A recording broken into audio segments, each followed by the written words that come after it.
Bristol-Myers Squibb has been a disappointing investment for over a quarter of a century now. At cents below $50 a share, the stock price is back near the levels of 1998. After over 26 years, which included a 79% crash between 1999 and 2008 and new all-time highs in 2016 and 2022, most long-term investors have little to show for it except for the dividends. But Bristol's ups and downs are merely the result of Big Pharma's business model. The leading pharmaceutical companies make billions of dollars, while their patents protect their molecules, but a patent cliff inevitably awaits every drug in a few years. So the companies are in a perpetual race to find new blockbuster drugs to replace the revenues they're going to lose when the old patents no longer protect them. And that's not an easy task. Bristol-Myers is facing not one, but 3 patent cliffs. One of their main drugs started losing its protection in stages in 2022, and 2 others are about to go off patent between 2027 and 2029.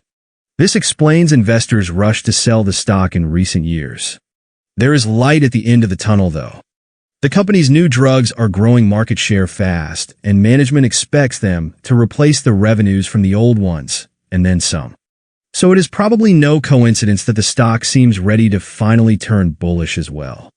This weekly chart reveals Bristol's stock price development from the bottom in 2008. It shows a 5-wave impulse in Wave 1 up to $77 in 2016, followed by an expanding flat correction in Wave 2 down to the 61.8% Fibonacci support level. Wave 1 is marked 1, 2, 3, 4, 5 in brackets, where 3 lower degrees of the trend are also visible.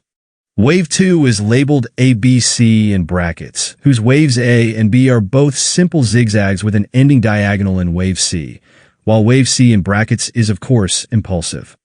If this count is correct, the Elliott wave cycle is complete and Bristol-Myers stock is ready to head higher again.